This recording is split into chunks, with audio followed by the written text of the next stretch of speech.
Alright, welcome back into the Saloon. I'm your boy Wrangler, and we have another update video. We're going to do the worst characters in Swigo, at least for ground and pound zones in GAC and TW. Not talking about ships, not talking about galactic challenges or any of that other fun stuff.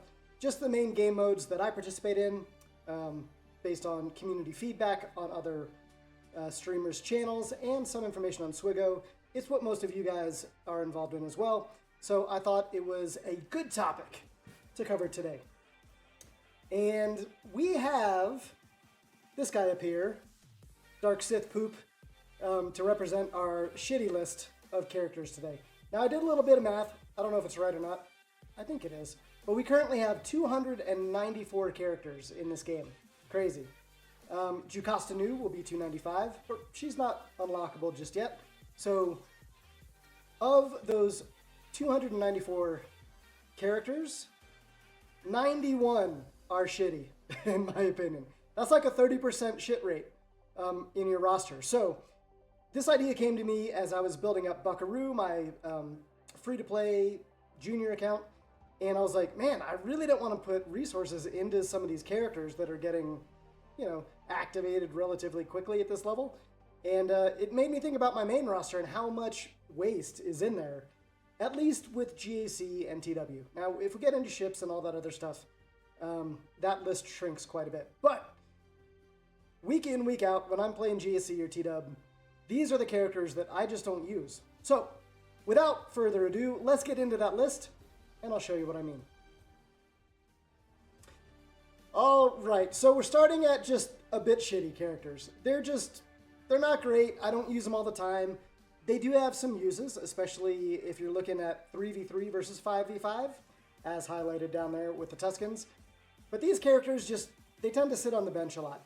But they're not like total shit. They're just a bit shitty. So your bounty hunters, they all have leaders. They all have leadership abilities. And all of the leadership abilities, if you have a full team of bounty hunters, lead to a contract that happens at different rates based on who you're fighting and the way you're managing that team. So Cad Bane and Greedo and IG-88, they all have leads, they all have some uses. Greedo is in the Hutt Cartel. Boba Fett, Scion of Django, can be fun under a Bosk lead with Dengar, especially when the Dengar Cron was out. You have all those debuffs going out on the field between Dengar and Boba Fett, Scion of Django, and that heals up your team a bunch. It makes that Bosk team a lot more survivable. You can also use Scion in a Balin team of mercenaries. He can be a decent fifth on there, although if you look at Swigo.gg, Kira is a better fifth than Boba Fett, Scion of Django, but you can use him, so he's just a little bit shitty. The Tuscans, I'm guilty of this. In fives, I always put them on defense, right? You can use them to take out certain squads, especially ones that rely on attacks out of turn, because then they all get stunned, and you can ping them out one at a time, especially if you have a well-modded high relic Tuscan warrior. But they only have a 4% hold rate in fives, because their Omicrons are only 3v3, which is dumb, but that's how CG wrote it. So if you go into threes, they have a 22% hold rate on defense, and they're a very common team to set there, especially if you have the Tuscan Raider Omicron, which I do. I also have the Chieftain, not as impactful of an Omicron, but I don't regret it either. It makes the team even more annoying. But they're still not great in fives. I hardly ever use them in TW, and once the crate raid went away, they just kind of sit the bench. So those are my, not great tunes. All right. It gets worse from here. Now we're into the mostly shitty teams. Now, again, they have niche uses. The Geonosian team is required to unlock Watt if you're still in TB, GOTB. However, light speed bundles allow you to buy Watt.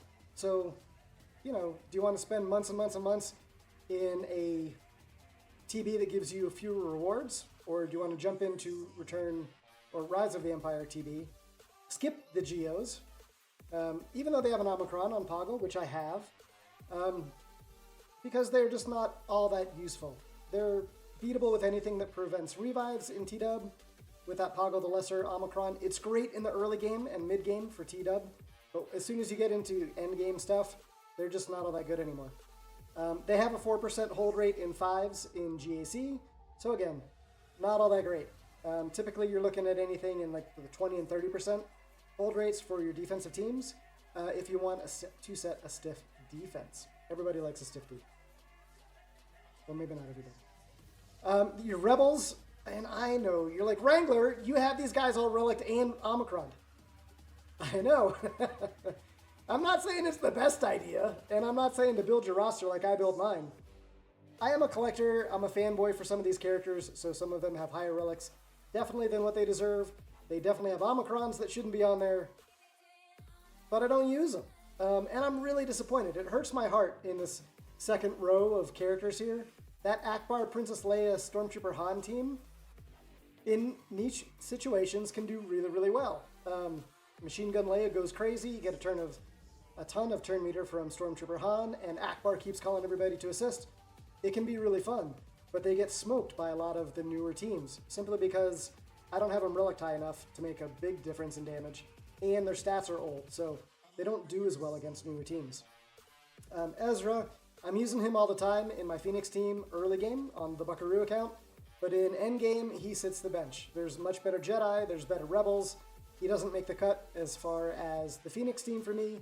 I think Sabine Wren is a much better option with her Armor Shred and her AoE Stagger that comes out of her little bomb ability. And then my boy Lando. I love Lando. He's my favorite character in Star Wars, just in general. And I've made videos on him in the past, but he just, even with his Datacron, this past GAC run, he's just trash.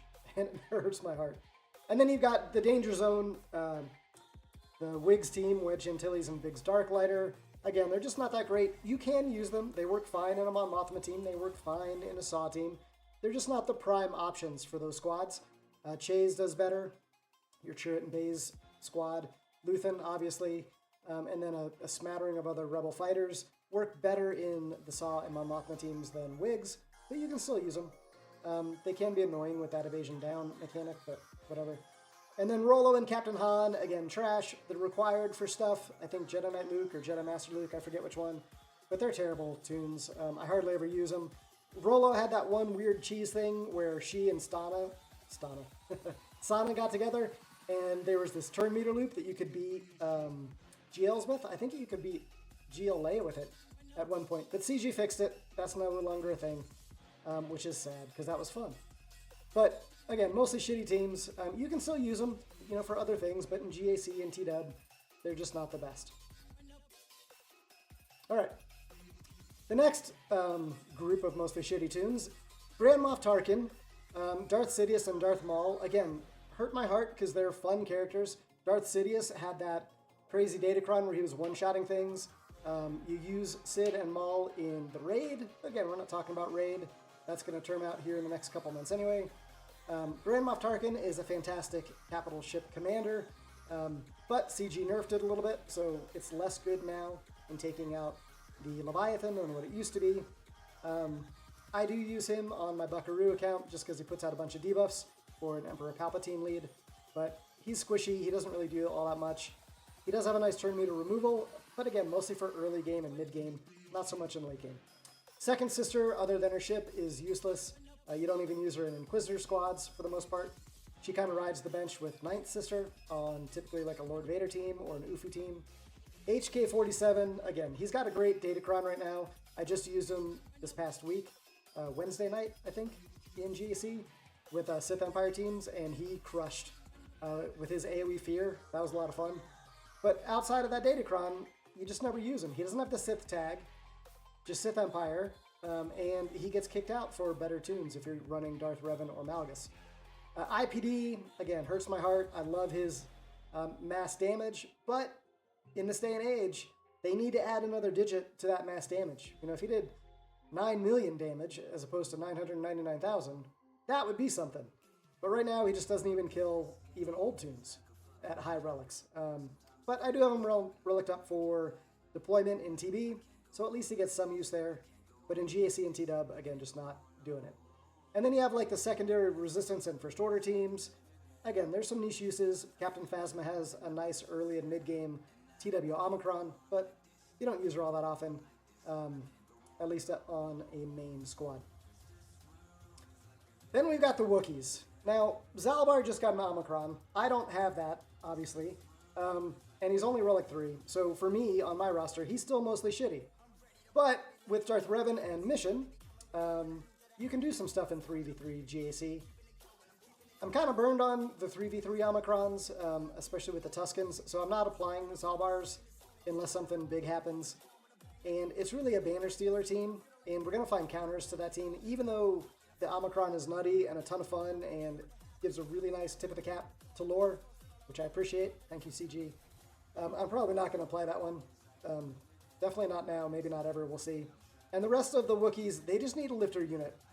One really good Wookiee, and this faction would probably come off this list. But right now, again, you can take some stuff out with them, but they don't do well on defense, and they sit the bench a lot. Same with Jawas, same with the Ewoks. I know, I've got the Chief Chirpa Omicron. It was early in the Omicron series, and I had Relic Ewoks, and they still got destroyed by Nest. So, they've been sitting the bench for a really long time. I don't know what to do about the Ewoks. I know if you get them highly reliced and really well modded, they can be a menace. But at Relic 3 and, decent to shitty mods, they just don't do much. So part of that's just a me problem. I get it. All right. The last mostly shitty team slide here are the rest of the Old Republic, really. So again, we just talked about the Zalbar Omicron, which boosts this faction. I don't have it. The Juhani Omicron is really nice in TW. It allows your Star Killer team to function like a Star Killer team in GAC. But I only ever use it then. And a lot of times we set that on defense. So I never get to see it in action. I don't know. I don't know if it holds. I don't know what it does. They're required, the Old Republic, for Jedi Knight Revan and Darth Revan. So you got to get them up to at least gear 12. Maybe put some Zetas on them. But again, kind of a wasteful team for my roster. Same thing with Sortie and T3 and 4. Yeah, I know, they're relict. I tried to do the droid thing when the Sortie crowns and the T3 and 4 crowns came out. And they were okay, but they didn't hold consistently enough to value the amount of resources I put into them. So, I don't know. They make the list for me. Bo-Katan. OG, not Mandalore. Mandalore's fine. She is definitely not on the shitty list. But OG Bo-Katan, you put her in the Mandalorian squads, and she has a nice dispel, buff dispel. Sometimes that's helpful. At Relic 5, she's still really squishy and dies, and I tend to lose banners on her if I'm using the Mandalore squad. So instead I use BAM in there, and that's a much better squad. The Swigo.gg data supports that as well. So Bo-Katan tends to just kind of sit there on my roster, doing a whole bunch of nothing for a Relic 5 1 Zeta character. Thanks a lot. Sana Saros, we already talked about. She's got a great, crazy Datacron right now. But again, as soon as that Datacron goes away, her value is going to go back to mostly shitty. Kira, same thing. I just got her Datacron. I haven't used it yet. I just rolled it. So in this next week of GAC, we'll see how that goes. Again, she is a better 5th in the Balaam squad than Scion is. Boba Fett, Scion of Django. Bad Bob Boba. But in general, the Smuggler team, the Prepared team never really worked out, which is why I've got young Lando and young Han here too. Again, I know Glurmit's going to take me to town on this one. He uses his Relic 9 young Han all the time and does crazy work with him. I'm not putting that kind of resource investment into them, so at this level, Gear 12, with 1 Zeta, they just never do anything other than a random galactic challenge. So mostly shitty, in my opinion. And then we get down to the last tier. So, like you've got like sharks, and then you've got whales and dolphins, and then you've got fish, and then you've got whale poop. If you know the movie I'm referencing, throw it down in the comments. And then these are the characters below whale poop on the shitty list of characters in Swigo. Clone Sergeant and Cody, again, we just need a new clone faction, maybe with GK leading it. That would be really fun. But we don't have that yet, so they don't do anything really. Cup and Hoth Rebel Soldier, unless you're relicking him up for TB, but we're not talking about TB. They do nothing in the PvP game modes. Zeb just got a little bit of a boost for the Spectre team, but there's better options there. Farm Boy Luke, again, I've got a Zeta on him because I ran him with Nest in the past. allow the tenacity to rise and the critical hit chance to rise. So Nest was a mad woman under Farm Boy lead, but that's an older team and really not used anymore. Bodhi has pretty much always been awful. Lobot, same thing. He got a boost and added the droid tag to him if he's in a full team of droids, but he still never really did much. Lumi is a raid character and a Jedi Vanguard, kind of similar to the other Jedi on this team, so they may come off the list once we get Jocasta Nu and whatever character she's a lifter for, which I was just watching Aldous Sandfly's video on this, and I agree with him. I don't know why we're getting the lifter before we get the legendary. Like, that doesn't make a whole lot of sense. Unless we're getting the legendary within this conquest run first, which doesn't make sense based on the way CG is sequencing these eras now, right? We're still in the Bad Batch era. But maybe these Jedi Vanguard Jedi actually become useful, and not just for a raid that turns out after 6 to 9 months, or maybe 12 months for this one. Because a lot of these guys you can use, there's better options. So we'll see what happens with the Vanguard squad. And then the dark side, really shitty tunes. I know, I've got relics on all these guys except Ugnaught. Some of it's just because I'm a fanboy of the characters. I was using Alkalite and Initiate on the Great Mother's team. It's a good split if you have them all relict, if you want to use an Enoch Imperial Remnant squad separately.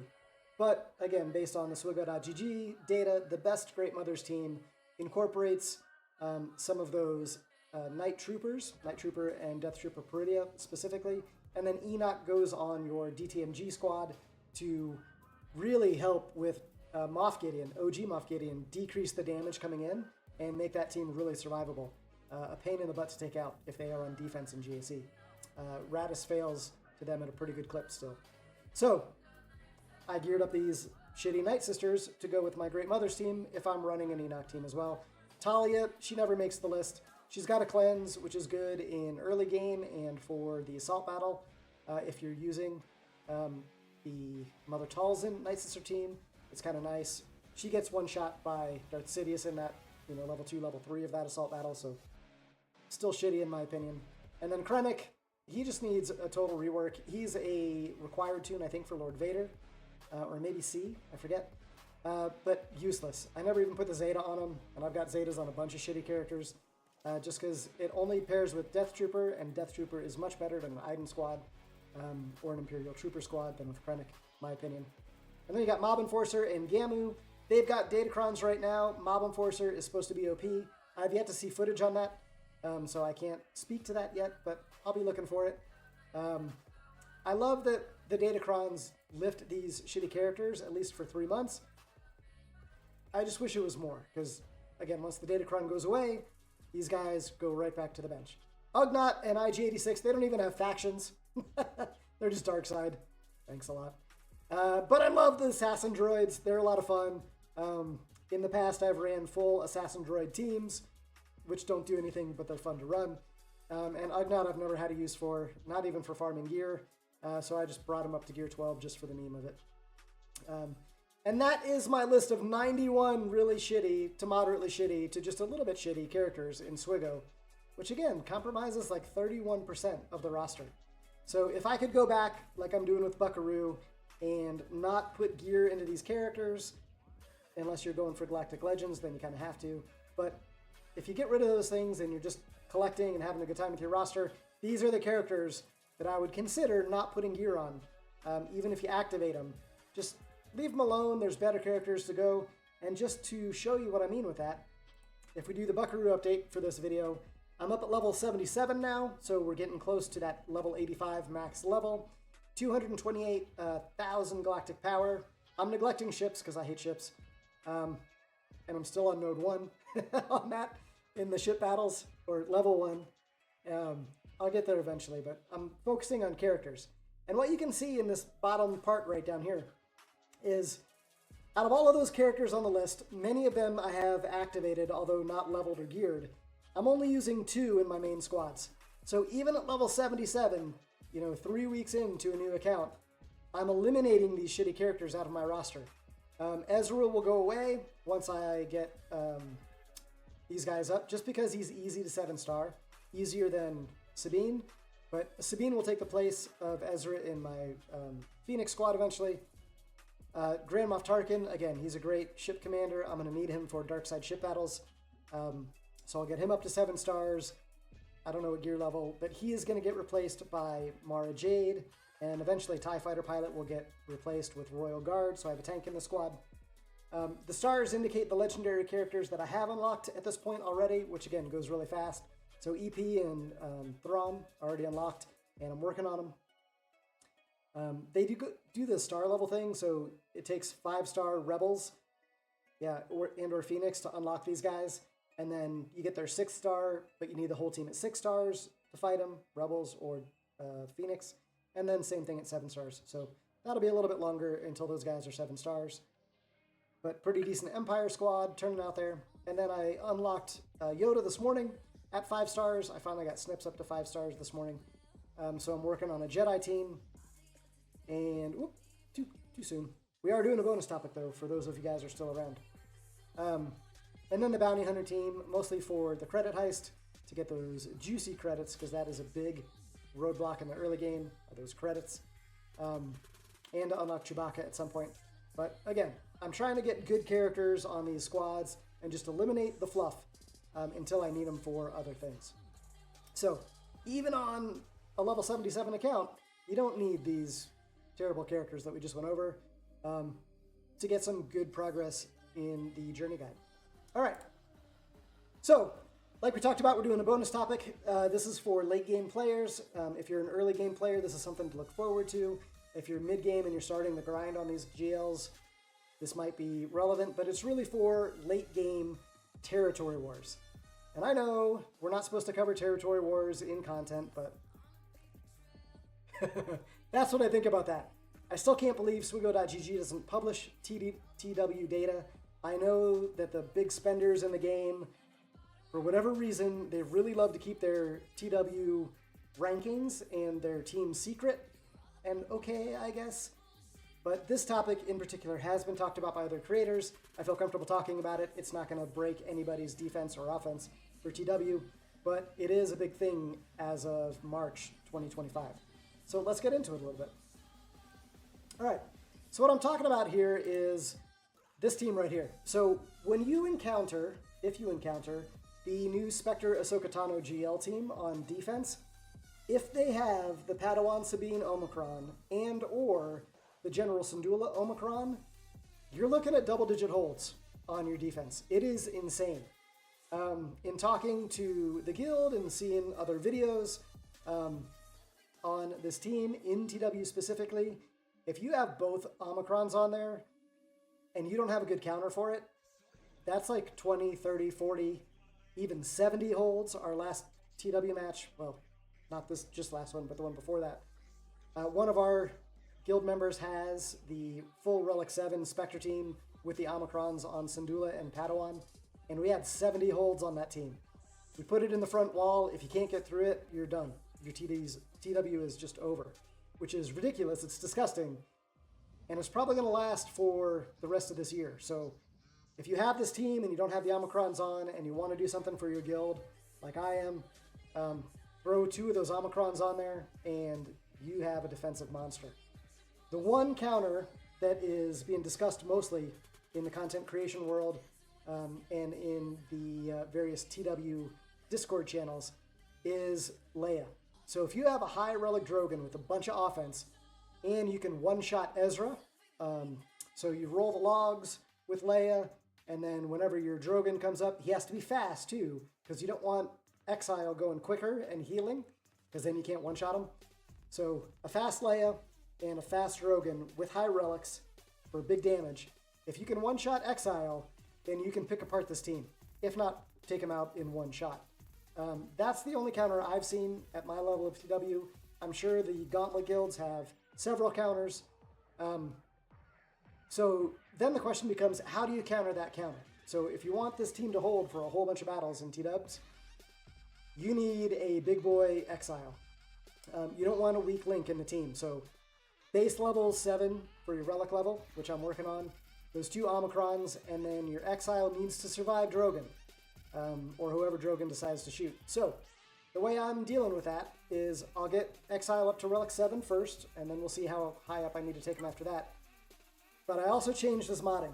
So you want him fast, so we still want Ezra over 300 speed, which I've just barely got him over that with a full defense set. A ton of health and protection so that you can counteract that big Drogon, and a ton of armor. So with a full defense set at Relic 5, I've got him rocking a 67% armor and 162-ish health and protection pool. Hopefully that's enough to prevent a one-shot. And once the turn meter starts going on this Spectre team, because of the Omicrons on Padawan and General Syndulla, that might be it. You might not be able to clear this. So I'm going to keep working on this. I don't know if this is the way to go modding. It just made sense to me. And I had these mods on, I think, Malik. He's Relic 9 for the Leviathan. He's plenty tanky enough without the defense mods, so I thought I'd try it. And if I start getting a bunch of holds, double-digit holds on this team, fabulous. That's all I'm going for with that. So that was the bonus topic for today. Thank you guys. If you hung out this long and you watched the entire video, go ahead and smash that like button. If you're not subscribed, please consider subscribing. I'm finding myself doing more of these update videos on Mondays. I don't know how many of them I'm going to drop, but if you like the content, show the support, and I might see you again next week. So until then, be good, but not too good. And remember, if you can't be good, don't get caught. We'll see you guys.